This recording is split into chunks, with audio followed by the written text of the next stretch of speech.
अस्सलाम वालेकुम दोस्तों, कैसे उम्मीद करता हूँ ठीक-ठाक होंगे, फिट-फाट होंगे, हँसते हुए, मुस्कुराते होंगे। तो दोस्तों बात करते हैं आज मेरी पर्सनल स्टोरी के ऊपर कि तुर्की के अंदर जब मैं पकड़ा गया था, 40 दिन कैंप के अंदर मैंने कैसे गुज़ारे।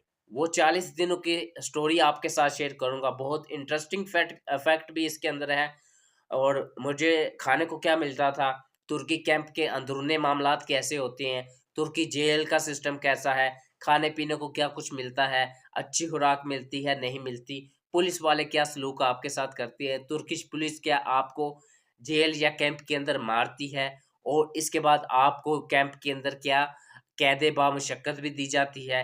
कैद के साथ-साथ आपसे मेहनत भी करवाई जाती है। इसके अलावा और भी जितने भी क्या खा उस उधर आपको बिस्तर कैसे मिलते हैं, पहनने के लिए कपड़े मिलते हैं या नहीं मिलते, वहाँ का रहन-सहन का सिस्टम कैसा है, ये सब कुछ आज इसी वीडियो के अंदर मैं आपके सामने रखूँगा। वीडियो थोड़ी-सी लंबी होगी, लेकिन जो मुझे पता है कि जो इंटरेस्टिंग इन चीज़ों का इंटरेस्ट रखते हैं, वो ही ये वीडियो देखेंगे और जिनको इस चीज़ का इंटरेस्ट नहीं होगा, वो क्यों देखेंगे? सीधी-सी बात है। खैर मेरी स्टोरी है पर्सनल, ठीक है? आपको अच्छी लगे आप लाइक करना, नीचे कमेंट करना, किसी किस्म की आपको इन्फॉर्मेशन चाहिए हो वो भी आप नीचे कमेंट्स में मुझे पूछ सकना। मेरा इंस्टाग्राम भी साथ में मैंने टैग किया हुआ है, वहाँ पर मैसेज भी आप करना। किस कैंप में मैं रहा था, वहाँ पर रहन-सहन क्या था, मैं कब कैसे पकड़ा गया था, इसके ऊपर मैं पूरी डिटेल के साथ आपके साथ जो है ना वो स्टोरी शेयर करूँगा। एक शहर से जब दूसरे शहर मूव करते हैं तब कैसे करते हैं, ये सब कुछ आपके साथ। बहुत बीच बीच में इंटरेस्टिंग वाक़यात भी कुछ रूनुमा हुए, जो मेरे और पुलिस वालों के बीच में हुए क्योंकि 5 साल मैं वहाँ रह चुका था और तुर्किश लैंग्वेज भी तकरीबन 50 टू 60% जो आती थी, उस लिहाज से थोड़ा-सा पुलिस वालों के साथ भी अच्छी गपशप, फ्रैंक गपशप हुई। खैर वीडियो स्टार्ट करते हैं, लेट्स स्टार्ट। मेरा ये फरवरी 2021 की बात है। फरवरी का लास्ट डे था और हफ्ते का दिन था। हफ्ते की सुबह थी और हफ्ते की सुबह नहीं आई थिंक हफ्ते की शाम थी और संडे एतवार की सुबह थी, जिस दिन मैं पकड़ा गया था।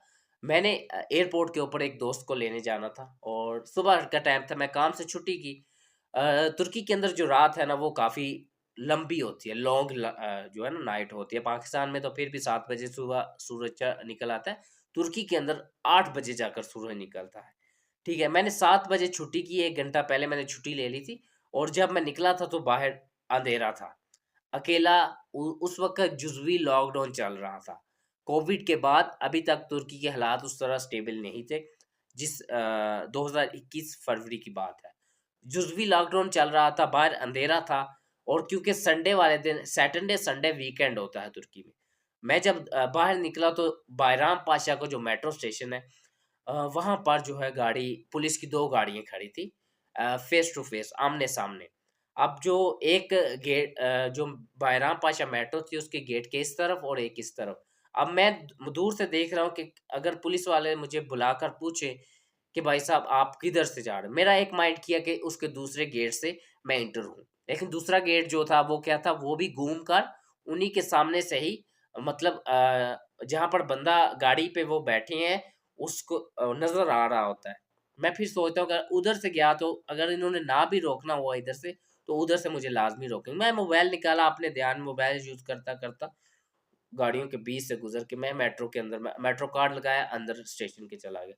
बैठा मेट्रो आई, मेट्रो से मैंने अक्सराय जो है ना स्टेशन पे उतरा, वहाँ से जो बस ली मैंने एयरपोर्ट की, वहाँ पर भी एयरपोर्ट की बस ली और मैं एयरपोर्ट पे जा पहुँचा। एयरपोर्ट पे पहुँचा, एयरपोर्ट के ऊपर पहुँचने के बाद वहाँ पर जो इंटरनेशनल गेट चेकआउट का था, वहाँ मैंने जाना था। 7 नंबर गेट था, जहाँ पर जाकर मैं वेट करने लगा। 2 मिनट गुज़रे, 4 मिनट गुज़रे 5 मिनट गुज़रने के बाद एक पाकिस्तानी शहरी वहाँ पर मुझे मिला और क्योंकि मास्क की पाबंदी थी, मैंने भी मास्क लगाया हुआ था और थोड़े से एज्ड थे, मैं उनको चाचू कहूँ चाचा कहूँ इस टाइप चाचा टाइप के थे थोड़े। तो उन्होंने कहा कि आप वीडियो बनाते मैं टिकटॉक के ऊपर वीडियो बनाता था अक्सर और कुछ मेरी नेपाल के फ्रेंड्स थी उनके साथ भी, तो इसलिए काफ़ी ज़्यादा जो है ना वो ख़ास तौर पर टिकटॉक के ऊपर थोड़ा-सा मुझे लोग दोस्त वग़ैरह या पाकिस्तानी या अदर कंट्रीज़ के थोड़े जानते थे। तो मैंने कहा जी, बिल्कुल। तो उनका एक वीडियो मेरे साथ भी बना और मैं एक ना बायराम पाशा के अंदर एक हुंडी वाले भाई होते थे, मैं नाम नहीं लूँगा। शायद अभी भी इस्तांबुल में होंगे। हुंडी का काम करते थे काफ़ी टाइम से और कहते हैं मैं उनकी रिहाइश में रहता हूँ। मैंने कहा ठीक है, एक वीडियो बनाई। मैंने कहा ये चाचू मुझे इधर मिले हैं, सलाम दुआ की। मैंने कहा कि इनको वो लाइक फ़ॉलो किया करें, ये वो वगैरह। ख़ैर वीडियो बनाई। मैंने कहा आपकी कौन-सी एयरलाइन? कहते हैं मैं किसी फैमिली को रिसीव करने आया हूँ। कोई क्लाइंट थे तो उनको। तो मैंने कहा ठीक है। अ, मैंने कहा कौन-सी एयरलाइन से आ रहे हैं? उन्होंने कहा जी वो फलाँ एयरलाइन से। मैंने कहा मेरा पैसेंजर भी जो है उसी एयरलाइन से आ रहा है। उनकी फैमिली आई, उनकी नहीं ख़ैर, उनके जो गेस्ट थे या क्लाइंट थे जो भी, उनको उन्होंने रिसीव किया तो वो चले गए। अब 5 मिनट गुज़रे, 10 मिनट गुज़रे, मैं गेट के सामने 2 बार इस तरफ मूव हुआ, वेट कर रहा था गेट की तरफ ध्यान देकर, लेकिन वो भाई साहब दोस्त जो था वो नहीं आया। फिर अचानक से अंदर से एक मेल और एक फीमेल, दोनों जो है ना वो बातें करते हुए यंग थे, बाहर आ रहे। मैंने उनको देखा, फ़ोकस किया कि भाई साहब ये क्या इंटरनेशनल गेट से चेकआउट हो रही हैं। इनके पास ना हैंड बैग है, ना बैग है, ना कुछ भी नहीं है। तो ये क्या मामला हो सकता है? ख़ैर मैंने कहा चलो जो भी है ख़ैर। तो थोड़ी देर बाद जो है ना वो चलते-चलते आगे आए। जो लड़की थी ना, उसने ऐसे बगलों के नीचे जो है ना वो ऐसे हाथ दिए हुए थे। जो वायरलेस फ़ोन था वो भी नीचे दिया हुआ था। बाद में मुझे नज़र आया। ख़ैर वो आए, थोड़ी देर बाद इधर-उधर देखा, मुझे बुलाया, मुझे पूछा, "you are from Pakistan, your passport?" मैं, "no passport, card, no card." फिर वो मैंने कहा मैं तुर्किश बोल सकता हूँ। वो तुर्किश में बात करने लगे कि टीआरसी, वर्क परमिट, ये वो वगैरह का। मैंने कहा कुछ भी नहीं है। और यहाँ क्या कर रहे हो? मैंने कहा दोस्त आ रहा है, उसको पिक करने आया। कहाँ से आ रहा है? पाकिस्तान से। आप कहाँ रहते हो? ये वो। तलाशी ली, चेक की, मेरे पास बैग था, बैग उतारा, तलाशी ली वगैरह, वगैरह। अपना उन्होंने प्रोसेस पूरा किया, तो मुझे जो है ना बैग वापस दे दिया। मैंने कहा शुक्र अल्हम्दुलिल्लाह, दिल में कहा। तो मैंने कहा शुक्र है जान छूट गई। ख़ैर थोड़ी देर मैं वहाँ ही खड़ा रहा, साइड पे होके खड़ा हो गया मैं, मोबाइल पे फिर लग गया। तो इतने में वो पुलिस वाले ने फ़ोन कर दिया ऊपर अपने ऑफ़िस में। उनका ऐसे-ऐसे एक पाकिस्तानी है, कुछ भी नहीं है, ना पासपोर्ट ना कार्ड, कुछ भी नहीं है। उन्होंने कहा क्या करना है उसका? उन्होंने कहा जी इसको ले आओ। ख़ैर उन्होंने कहा ले आओ, तो मैंने अ, वहाँ खड़ा था। मैंने कहा अब लगता है मामलात गड़बड़ हो गया। दिल में सोचने लगा, क्योंकि वहाँ से भाग सकता नहीं था मैं। भाग कैसे सकता नहीं था कि एक तो एयरपोर्ट था, अगर भागता तो सारी सिक्योरिटी अलर्ट हो जानी। और फिर उन्होंने मेरा वो फुटबॉल बनाना था जो तुर्की के अंदर रहते हैं लोग, जो रह के आए हैं, जो पुलिस वाले के हत्थी चढ़े हैं, उनको पता है कि अगर बा पुलिस, तुर्किश पुलिस से अगर भागते हैं तो फिर वो आपका फुटबॉल सही बनाती है। और दूसरा ये था कि मैं डाउन फ्लोर पे था, बेसमेंट फ्लोर पे था। मुझे ऊपर जाने के लिए लिफ्ट चाहिए थी। मैं इतना उन जगह का मुझे आइडिया नहीं था। लिफ्ट में जाता फिर जो वही सारा कुछ आ जाना था, तो अगर मैं कै भाग नहीं सकता था। मैंने फिर जो कहा, मैंने कहा चले जो होगा बेहतर होगा, अल्लाह बेहतर करेगा। अब वो लड़का जिसको मैंने पिक करना था वो नहीं मुझे मिला। मैंने फिर मुझे कहते हैं चले ऊपर आ जाए। अब वो जैसे जो ऊपर मेन हॉल पे ले गए जहाँ से बोर्डिंग पास वगैरह होता है, वहाँ सिक्योरिटी वाले ने रोक लिया मुझे। उन्होंने अपने कार्ड शो करवाए, मुझे रोक लिया। अब उन्होंने फिर कहा ये हमारे साथ ही है, आने दें। उन्होंने कहा कि इसका पासपोर्ट, बॉडीगार्ड, उन्होंने कहा जी हमारे साथ है। वो पुलिस वाले अपनी तरह तौर से वो ले गई। खैर चलते गए। अब मुझे ये चीज़ थी कि ये शायद थोड़ी देर में छोड़ देंगे। अक्सर ये होता कि वो आपकी जो है ना वो ममलिकत चेक करती हैं वगैरह, वगैरह, फिर आपको 2-4 दिन में छोड़ देते हैं। लेकिन मेरा जो माइंड था ना उस वक़्त गलत हुआ, जब कब हुआ ये मैं आपको आगे बताऊँगा। ख़ैर अब जैसे वो मुझे मेरा बैग वग़ैरह मुझे सब कुछ मेरा उतार के वो एक टोकरी में उन्होंने रखवाया। तो जब मुझे वो स्कैनर के अंदर से मेरा सामान गुज़ारा ना उन्होंने, फिर एकदम मुझे ना मेरे माइंड में एक अचानक से एक आया कि यार मुझे लगता है कि ये मुझे ना अभी डिपोर्ट करेंगे। लेकिन फिर मैंने सोचा कि ऐसे कैसे डिपोर्ट करेंगे? मेरी तो वेरिफ़िकेशन भी नहीं हुई कि मैं वाक़ई पाकिस्तानी हूँ या किसी और कंट्री का हूँ, ऐसे कैसे मुझे कर सकती हैं? फिर मैंने कहा नहीं, रिलैक्स, रिलैक्स, ऐसी कोई बात नहीं है, आपको नहीं करेंगे। ख़ैर मुझे वो मशीन से मैं खुद भी गुज़रा, जो साथ में मशीन होती है सिक्योरिटी मशीन, और मेरी जो सामान है वो स्कैनर के अंदर से गुज़र गया। मुझे अंदर अब एयरपोर्ट के ले गए, उनका अपना ऑफ़िस था एयरपोर्ट के अंदर, उधर ले गए। अब उधर जाके मैं रास्ते में जा रहा हूँ और लड़की से मैं बात कर रहा हूँ तुर्किश में। मैंने कहा मैं ऐसे-ऐसे एक वर्कर हूँ, मेरी सैलरी पीछे 2-3 महीने की सैलरी है। अगर आप मुझे डिपोर्ट करेंगे तो मेरी सैलरी जो है वो मुझे नहीं मिलेगी। और उसके बाद मैंने कुछ जो है ना दोस्तों को कर्ज़ दिया हुआ है। अगर आप मुझे डिपोर्ट कर देंगे, उनको पता चलेगा, तो वो मुझे पेमेंट वापस नहीं करेंगे। तो इस तरह मेरा काफ़ी ज़्यादा जो नुकसान हो जाएगा। तो इसलिए मेहरबानी करें, तो आप मेरा थोड़ा थोड़ा बहुत मुझे रिलीफ़ दे दें। अब वो लड़की पीछे थी, उसका जो मेन तो उससे सीनियर था, वो आगे जा रहा था। तो वो लड़की मुझे इशारा कर, मुझे कुछ नहीं पता, ये जो भी करना है आगे सर की तरफ इशारा कर दिया। ख़ैर मैंने फिर आगे जाकर बात की, मैं ऑफ़िस में गया, मैं रिलैक्स होके हैप्पी मूड के साथ उनके साथ बातें करता रहा। एक और बंदा पुलिस वाला आ गया, उसने मुझे बुलाया, चेकिंग की, दोबारा अगेन तलाशी ली, सब कुछ जो कुछ था मेरे पास, पैसे, मोबाइल, एक-एक चीज़ जो है ना एक पेपर के ऊपर नोट की, पैसे भी नोट किए, मोबाइल भी, जो मेरे पास जो कीमती चीज़ें थी वो उन्होंने नोट की। ख़ैर मेरे पास सैलरी मुझे मिली हुई थी 2 से 3 दिन पहले, अब मेरे पास पैसे थे। अब जब उन्होंने पैसे निकाले तो वो और ज़्यादा उनको शायद थोड़ा डाउट हुआ कि मैं कोई स्मगलर हूँ, जो है गैर कानूनी लोगों को इधर बुलाता हूँ और आगे मूव कराता हूँ, ये वो। मुझे कहते हैं इतने पैसे, मैंने कहा मुझे हाल ही एक तरफ मैंने झूठ बोला है, दूसरी तरफ मैंने कहा मैं ये मेरे पैसे हैं, मैंने घर भेजने थे और मैंने उधर फिर ये नहीं कहा कि मुझे सैलरी मिली है। मैंने क्योंकि पीछे आपको बताया कि मैंने लड़की को बोला 2 महीने 3 से सैलरी नहीं मिली, फिर ये भी चीज़ मैंने उनको कहा कि ये मैंने पैसे थे मेरे अपने हैं, पर्सनल है और ये मैंने घर भेजने थे। उन्होंने कहा इट्स ओ उस वक़्त 3 शायद 2025 तुर्किश लिरा, 2021 में उसकी ठीक-ठाक डिमांड थी। क्योंकि अब जो तुर्किश लिरा डिवैल्यू है, अब तो सैलरी भी उस वक़्त मेरी सैलरी जो थी वो 3500 ऑलमोस्ट थी। और अगर देखें इसके साथ ही उन्होंने कहा इट्स ओके, उन्होंने सारा कुछ स्टाम्प किया, मेरे बैग के अंदर एक पाकिस्तान का फ्लैग था। मेरा एक दोस्त जो है वो कुछ दिन पहले पाकिस्तान से तुर्की आया था और मैंने उसको फ्लैग का बोला था। वो फ्लैग अक्सर वीडियो-शेडियो बनाने के लिए मैंने मँगवाया था। वो फ्लैग भी था। वो कहा कि ये परचम कहाँ का है? मैं क्या आप नहीं जानते? मैं ऐसे ही मुस्कुरा कर कहा, आपको नहीं पता? तो मैं पाकिस्तान। ख़ैर फिर दोबारा चेकिंग होने के बाद सब कुछ उन्होंने मेरे हवाले किया और वो पेपर जो है ना उस दूसरे अफ़सर को थमा दिया कि सब कुछ रजिस्टर हो गया। अब वो मुझे लेकर गए हैं जी, कहाँ पर?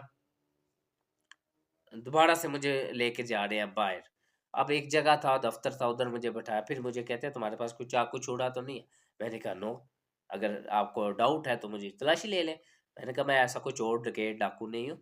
मैं इतना है कि मैं फिर उधर उसने मेरी तफ़्तीश की, ठीक है? थोड़ी बहुत, फिर मुझे वो ले गए। उस वक़्त कोविड चल रहा था कि कोविड जो सर्टिफ़िकेट लेने के लिए एक अस्पताल ले गए। उधर थोड़ी बहुत बात कर रहे थे। अब तुर्किश जो है ना तुर्की वो थोड़ी स्पीड से बोल रहा था दूसरा अफ़सर और जो मुझे लेके आया था वो गुस्से हो रहा था। मुझे समझ नहीं आ रही थी, मैं जवाब नहीं दे पा रहा था। वो मेरे से गुस्से हो रहा था। मैं फिर बात की कि मुझे इतनी स्पीड से समझ नहीं आती तुर्किश बोलना। कुछ वर्ड है जो समझ आते हैं, कुछ नहीं आते। तो इसलिए थोड़ा-सा धीरे बोलेंगे तो मुझे समझ आएगी। ख़ैर उन्होंने कहा कि सेब खा रहे हैं। रास्ते से उन्होंने सेब लिए, मुझे बोला खाना है, मैंने कहा नो सॉरी, थैंक यू। तो ले गए कोविड का टेस्ट। मुझे वो डर था कि वो कोविड का टेस्ट ऐसे करते, लेकिन उन्होंने किया नहीं था, बस सर्टिफ़िकेट लिया, वापिस आ गए। अब वापिस लाकर उन्होंने मुझे थाने में ले गए। थाने में आए, वहाँ पर अब मैं रिलैक्स था, ठीक है ना? मुझे यही था कि थोड़े बहुत जो है ना वो वेरिफ़िकेशन होगी, उसके बाद छोड़ देंगे। थाने में आए, थाने में आने के बाद उन्होंने मेरी तफ्तीश शुरू की। अब जो फ़ोटो लेने वाला था वो कहता है पहले आप पकड़े, कि मैं कहा नो, क्या देख लेना, मैं पिक्चर्स बना रहा हूँ, अगर आपकी पिक्चर्स दोबारा आए तो आपको सज़ा साथ मिलेगी। मैंने कहा जो मर्ज़ी करे, पहले है ही नहीं, मैं क्यों झूठ बोलूँगा? फिंगर हुए हैं, ये हुए हैं, नहीं। मैंने कहा नो, नो, दैट्स ओके। जब यहाँ पर बात हुई, तफ्तीश शुरू हुई, मुझे बोलता है कहाँ पढ़ा है? मैंने कहा जी इस्तांबुल में रहता हूँ। किस जगह पे? मैंने कहा बायराम पाशा में। कितना टाइम हो गया? 5 साल। जब 5 साल का नाम लिया उसकी आँखें खुल गई। 5 साल इल्लीगल, मुझे कहता है कहाँ से आप इंटर हुए? मैं वल्लाह इलम उन जितनी भी बातें हुई थी, मैं एक भी झूठ नहीं बोला था।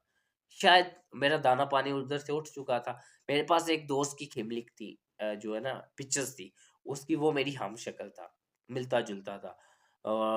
मैं पहले सोचा कि वो पिक्चर्स निकाल के देता हूँ, नंबर्स है मेरे पास, नंबर नोट करवाता हूँ, नंबर के ऊपर जो भी आएगा वो ज़ाहिर-सी बात है जो ओरिजिनल होगा, सब कुछ, तो मैं ये बोलूँगा कि वो आईडी कार्ड मेरा घर पड़ा हुआ है, लेकिन मैंने वो भी नहीं किया। पिक्चर्स भी थी, वो भी नहीं दिखाई। ख़ैर उनका कहाँ रहते हैं, मैंने एड्रेस वगैरह सब कुछ बताया, ये वो वगैरह-वगैरह। 5 साल काम करता हूँ, उनके मैंने कोई क्राइम नहीं किया। मैं सिर्फ़ एक वर्कर हूँ, स्किल का काम करता हूँ, टेक्सटाइल का इंडस्ट्री में काम करता हूँ। वहाँ पर सुबह काम पे गया, शाम को काम पे गया, अगर नाइट ड्यूटी है, शाम को काम पे, सुबह घर आके सो गया, बस यही एक्टिविटीज़ है। इसके अलावा कुछ भी नहीं।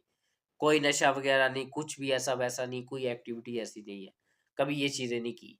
तो थोड़ा-सा मुझे रिलीफ़ दे दें। उन्होंने सब कुछ लिखा, ये वो वगैरह-वगैरह।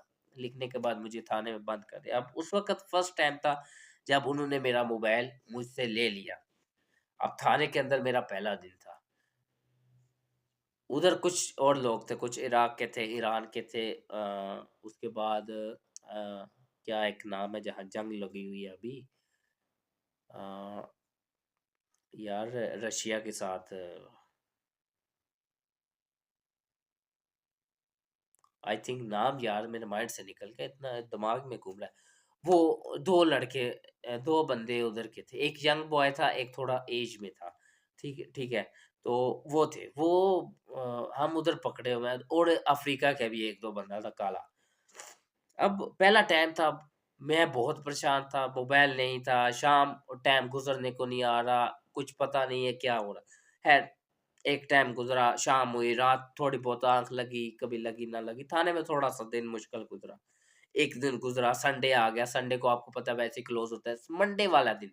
अब मंडे को मुझे ये था कि संडे को क्लोज़ होता है, नया अफ़सर आएगा, वो रिलीफ़ देगा और कहेगा भाई साहब जाएँ आपकी वेरिफ़िकेशन। मेरे माइंड में ज़ाहिर-सी बात है, इंसान पॉज़िटिव, हमेशा पॉज़िटिव आपको सोचना चाहिए, होना क्या है वो बात की बात है। तो मुझे कहते हैं जी ठीक है, आप आए। जब उन्होंने बाहर बुलाया, पहले एक बार आए, दूसरी बार आए, तो यही चीज़ चलती रही, ठीक है। कुछ जो है ना वो टाइम गुज़रा, शाम हो गई, शाम के बाद रात पड़ गई, रात गुज़री जैसे-तैसे करके। अब सुबह हुई मंडे को, एक नई जो है ना वो आई, दोबारा से उन्होंने हमें गाड़ी में बिठाया, कहते हैं आपको मूव करने लगे हैं, तो ये वो वगैरह-वगैरह। अब गाड़ी वो थी, हथकड़ी लगाई, जो गाड़ी होती है, जिस तरह पाकिस्तान के अंदर वैन होती है ना, इस तरह की वो गाड़ी थी। तो मैंने कहा इट्स ओके, सबको निकाला, जो कि 9 या 11 लोग थे, उनको उन्होंने बिठाया। अब वो लेके जा रहे हैं हमें, मैं उस वक़्त मुझे मोबाइल उन्होंने दे दिया। अब मोबाइल ऑन किया मैंने, कहा अब दोस्तों को मैसेज किया जो रूममेट थे, कमरे में साथ रहते थे, उनको, कुछ घर वालों को, ये वो। घर वालों को मैंने बताया नहीं था, वैसे हाल-चाल के लिए मैसेज किया था। तो मैंने कहा यार यहाँ से मुझे थाने से निकाला है, अभी शायद मुझे ले रहे हैं कहीं, फिंगर वेरिफिकेशन के लिए बोल रहे हैं, लेके जाना है।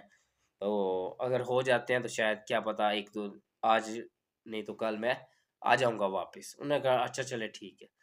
वहाँ पैंदिक जेल पहुँचे, वहाँ और भी लोग मौजूद थे। पाकिस्तानी भी थे, सूरिया, ईरानी, अफ़्रीकन, बहुत से कंट्रीज़ के लोग वहाँ पर मौजूद थे। अब वहाँ पर जाकर बैठे हुए हैं जी, कुछ दोस्त टिकटॉक की वजह से, जैसे आपको बोला, जानने लगे। उनमें कुछ वहाँ टिकटॉक के ऊपर खुद भी काफ़ी उनका नाम था। खैर वो देखकर थोड़े से हुए कि अच्छा आप हैं भाई, आप टिकटॉक पे वीडियो बनाते हैं, ये वो वगैरह-वगैरह। अब वहाँ पर हमारी जो है ना नाम लेने लगे।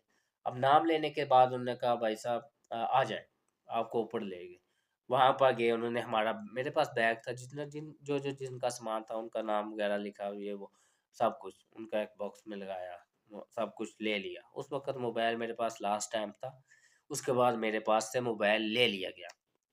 मोबाइल मेरा ऑन था, सामने अब मेरी अलमारी थी, वो उसके ऊपर अलार्म लगा हुआ था। वो 1 दिन बजा, 2 दिन बजा, तीसरे दिन खुद ही बंद हो गया बेचारा, बैटरी लो हो गई, बंद ही होना था। ख़ैर बाकी मेरे पास पैसे थे। अब मैं जेल में गया, जेल में जाने के बाद मुझे जो है ना वो पाकिस्तानी मिले। अब वहाँ पर पैंतीक जेल है, पैंतीक जेल के अंदर उन्होंने बनाया हुआ डिफरेंट सिस्टम। अब पाकिस्तानियों ने अपना कमरा बना, वो कमरे थे, ओपन कमरे थे, वॉशरूम नाक़स था, जेल का बहुत नाक़स था। दरवाज़े टूटे-फूटे थे, उस तरह का, मतलब मुश्किल थी। पाकिस्तानियों ने अपना कमरा लिया हुआ है, बंगालियों ने अपना, अफ़गानियों ने अपना, उसके बाद अफ्रीका के अपने, ईरानी, इराकी, अरबी, ये सब ने अपने अपने डिवाइड किए, उससे कुछ समथिंग 8 से 9 कमरे थे ऐसे ही। अब पाकिस्तानियों के अंदर जब वहाँ हम गए तो बहुत से लोग जो पहले जेल के अंदर थे, वो जाने के बाद एक लड़का बोला, मुझे यार अल्हम्दुलिल्लाह 21 दिन हो गए। मैं थोड़ा परेशान हुआ, मैं कहा तेरी यार, फिर 9 दिन हो गए ने, 10 दिन हो गए, वो 12 हो गए ने। मैं थोड़ा सा ना घबराने लगा, यार ये क्या बात। अब नई जगह थी, सारे डिफरेंट लोग थे। और कहा भाई टेंशन नहीं लेनी है, ये है वो है। खैर शुक्र अल्लाह का, जहाँ भी गया हूँ ना, अल्हम्दुलिल्लाह, अल्लाह का शुक्र है। गुरूर की बात नहीं है कि अल्लाह ने इज़्ज़त ही दी है, इज़्ज़त बनाई है, इज़्ज़त अगले को भी दी है तो इज़्ज़त मिली भी है। ठीक है, जेल में गए, अच्छे लड़के मिले, साथ उन्होंने अच्छा दिया, अच्छा सलूक के साथ पेश आए, ये नहीं है कि गाली-गलौज है। उधर कुछ फ्रेंड बन गए। पैसे थे 1-2 दिन, पैसे मैंने, कैंटीन आती थी दिन में 2 दफ़ा, तो कभी कुछ ले लिया, क्योंकि जेल में ये होता है कि आप ओपनली कुछ भी नहीं क शो कर सकते।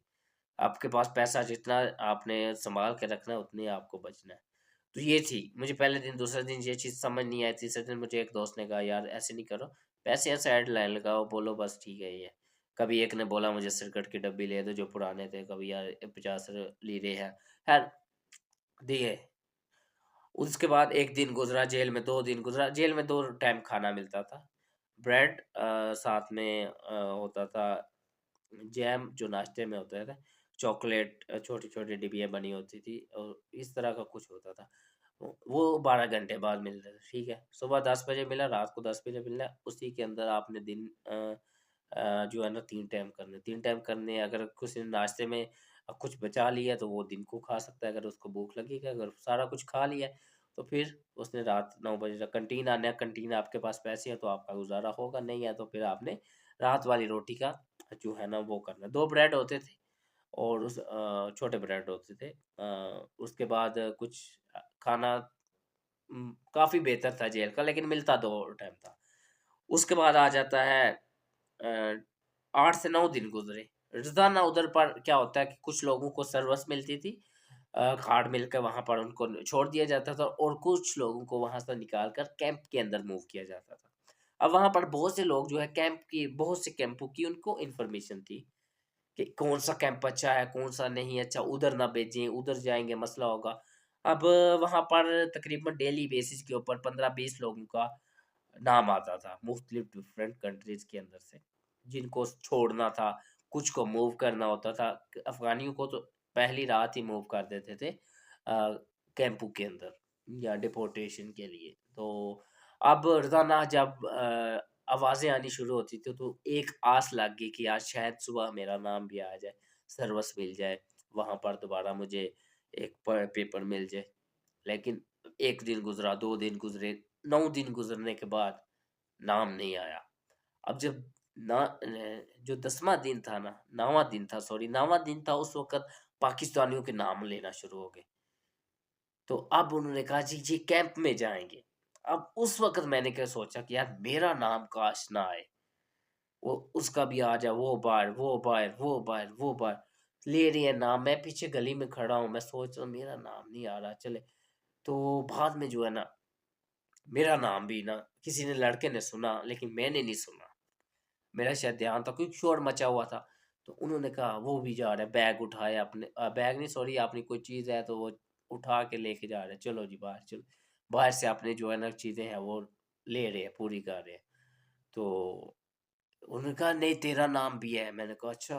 मैं थोड़ा-सा फिर थोड़ा अपसेट हुआ। ख़ैर चले गए। पकड़े, बैग शैग लिए, मोबाइल लिया, चलो ये हुआ, यहाँ से वो। अब वो नीचे लाकर हमें बिठा दिया उन्होंने।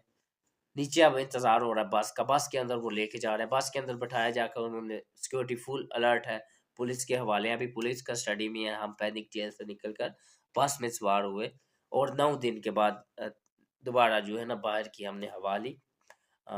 फिर थोड़े टाइम के लिए फिर हम डायरेक्ट जेल के अंदर से निकले, सामने बस खड़ी थी, हम बस के अंदर जाके सवार हो गए। अब 2-2 बस में 2-2 साथ उन्होंने लड़के बिठाए।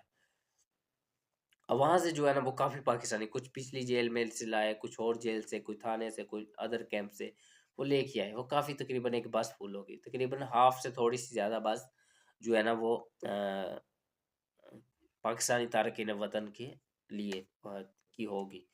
अब उन्होंने क्या किया, जब बस चलने से पहले उन्होंने दो दो लड़कों को हथकड़ी लगा दी, एक मेरी राइट बाजू है, उसका लेफ्ट बाजू, ऐसे कि हम भाग ना सके, अगर हम मूव भी नहीं कर सकते थे, बोल भी नहीं सकते थे उधर जाना।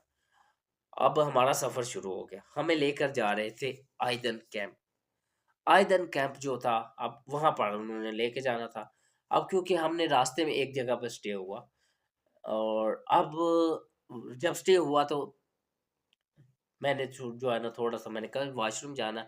उन्होंने कहा नहीं आप झूठ बोल रहे हैं, किसी ने नहीं, एक जगह गया वो दो, अब दो दो लड़कों को लेके जा। अब उनका क्या था कि वॉशरूम जो जाना है वो आपने हाथ कड़ी एक की खोलनी है, एक को पकड़ना है और दूसरे को साथ लेके जाना है, ये मसला है। वो कहा है कि कोई नहीं लेके जा। मैंने कहा देखें मजबूर है, क्या करना है, आया नहीं आया, आया हो या नहीं आया वो, और जब लेके गए वाकई नहीं आया हुआ था कुछ भी, शी वगैरह नहीं आया था, भाई साहब सीधी कह रहे हैं ऐसे बना गया। तो बस ये थी थोड़ी सी चहलकदमी करे, टांगे बैठ बैठ के अकड़े हुए हैं, साथ में बाजू टकरे हुए हैं, ये वो गए हैं बाहर। तो मैं फिर बाहर गया हूँ, मैंने कहा यार ये वो वगैरह वगैरह। उस वक़्त मेरा मोबाइल भी पास था, बैग भी पास था। तो मैं गया हूँ बाहर जाकर वॉशरूम, वो बाहर खड़ा, मैं अब वॉशरूम के अंदर, फिर बाहर जाके मैं अभी 1 मिनट भी पूरा नहीं हुआ, टक, टक, टक, जल्दी बाहर आ जाओ। मैं अंदर से वो आवाज़ दी, वेट, बेकले, बेकले का मतलब है इंतज़ार। तो बाहर निकले, ये वो देखा उधर-उधर, मैंने कहा मैं यूट्यूबर हूँ। मैं वीडियो बनाता हूँ तुर्की के हवाले से, हँसी के साथ, मतलब अच्छे लहजे के साथ मैं यूट्यूब की वीडियो बनाता हूँ, और आप मुझे मतलब ऐसे डिपोर्ट कर रहे हैं, ये है, वो है, वगैरह-वगैरह, तो ये नहीं सही है। मैं आपके मुल्क को प्रमोट कर रहा हूँ, ये वो वगैरह। उन्होंने कहा नहीं, नहीं, अब हम क्या कर सकते हैं, गवर्नमेंट का ऑर्डर है। यार वक़्त गुज़रा, फिर दोबारा सफ़र शुरू हुआ, हम पहुँचे आइदन कैंप। अब कैंप के अंदर जाकर दोबारा उन्होंने किचन इंडायरेक्टली हमें पहले किचन के अंदर ही भेजा, बिठाया उधर। अब उधर जाकर पहला उधर अब पुलिस से हमें मूव किया जा रहा है जंदरमान के अंडर। जंदरमान उनकी एक और फ़ोर्स है जो सारे कैंप की निगरानी करती है। जंदरमान के हवाले किया जा रहा है। उन्होंने हमें डायरेक्ट किचन में बिठाया, और उसके बाद जो है वहाँ पर बिठा के हमें बोल रहे हैं, एक अनाउंसमेंट की कि अगर किसी के पास 1000 लीरे से ज़्यादा पैसे हैं, तो वो आपको जमा कराने पड़ेंगे। मेरे पास ज़्यादा थे, मेरे पास ज़्यादा पैसे थे। अब मेरे पास जब 1000 लीरे से ज़्यादा थे, तो मैंने जो मेरे जो जानने वाले दोस्त थे, जिनसे मेरा थोड़ा अच्छा ताल्लुक बन गया, मैंने उनके अंदर थोड़े-थोड़े पैसे ऐसे ही टेबल के ऊपर बैठे ही जेब से निकाला, एक-एक 2-2 सौ का नोट था, 2-2 सौ तुर्किश लीरा। मैं एक उसको पकड़ाया, एक उसको, 3 लड़कों को मैंने 600 तुर्किश लीरा दे दिया। अब बाकी मेरे पास कुछ और थे, मैंने कहा चले वो शायद 1000 से नीचे है, लेकिन मुझे बाद में पता चला कि वो भी 1000 से ऊपर है। अब जो 1000 तुर्किश लीरा था वो मुझे उन्होंने दे दिए, और बाकी जो है उन्होंने वो रख लिए। अब लिखना है वहाँ पर, दोबारा उन्होंने अनाउंसमेंट की, दोबारा से पेपर साइन किया, और जो कुछ था, जो 1000 तुर्किश लीरा था वो मेरे हवाले किया, बाकी उन्होंने कहा जी ये आपकी इमानत है, इमानत के अंदर आपका पड़ा होगा। अब वहाँ पर जब गया, फर्स्ट ऑफ ऑल जो मुझे आदन कैंप के अंदर जो पहला खाना रात का मिला था, वो खुश्क ब्रेड था, और उसके अंदर कबाब थे। वो बहुत मुश्किल से खाए गए थे, और क्योंकि थोड़े से ठंडे थे, ठंडे थोड़े नहीं काफ़ी ठंडे हो चुके थे। तो उसके बाद जो है ना हम कैंप के अंदर मूव हो गए। अब कैंप के अंदर की जो स्टोरी है वो क्या है? कैंप के अंदर की जो स्टोरी है वो आपको मैं अगले पार्ट में बताऊँ कि यही बेहतर होगा। क्यों? क्योंकि ये वीडियो लंबी हो रही है। आधे घंटे की ऑलमोस्ट वीडियो हो चुकी है। कैंप के अंदर की जो वीडियो है वो आपके साथ मैं पूरी शेयर करूँगा डिपोर्ट होने तक। और यही थी आज की हमारी वीडियो। अगली वीडियो में, अगली एपिसोड में आपसे दोबारा जल्द राब्ता होगा इंशाल्लाह। और कैंप के अंदर खाना-पीना, पुलिस वाले जो जिंदरमान सिक्योरिटी है उनके जो रवैये, और वहाँ पर जो रहन-सहन का सिस्टम था वो कैसा था, वो आपको अगली स्टोरी में आपके साथ शेयर करूँगा। Thank you so much. अल्लाह निगहबान, फ़ी अमान अल्लाह। अपना बहुत सा याद रखिएगा, दुआओं में याद रखिएगा। अल्लाह निगहबान।